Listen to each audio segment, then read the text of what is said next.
तर हो, तर आपण आज बनवणार आहोत भोपळ्याचे थालीपीठ. आम्ही आधी भोपळा किसून घेतला आहे, त्याच्यातून पाणी पूर्ण पिळून घ्यायचं आहे.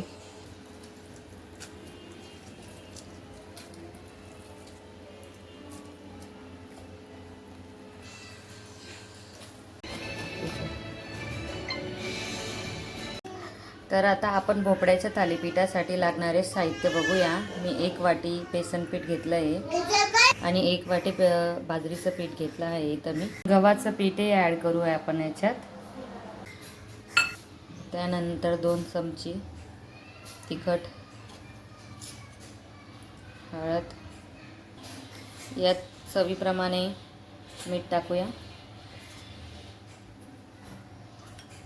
बारीक कुटलेले लसूण आणि जिरे ते पण ॲड करूया आपण याच्यात आणि मस्त याला आता पाणी टाकून मस्त फेटून घेऊया. आता हे सगळं व्यवस्थित मिक्स करून आणि कणिक मळून घ्यायची आहे त्याची.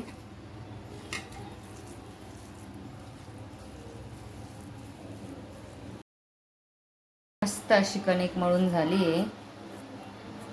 आता आपण थालीपीठ काढूयात.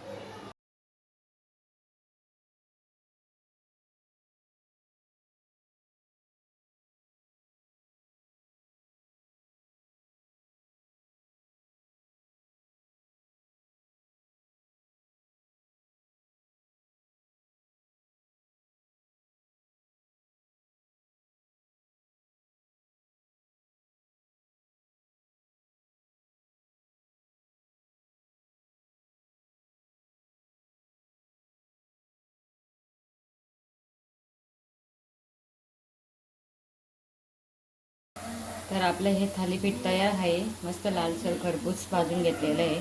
आपले सगळे थालीपीठ तयार होऊन झालेले आहेत. तर तुम्ही यांना दहीसोबत, चटणीसोबत खाऊ शकता. जर तुम्हाला ही रील आवडली असेल, ही रेसिपी आवडली असेल तर नक्कीच लाईक, शेअर आणि सबस्क्राईब करा आणि कमेंट करायला विसरू नका.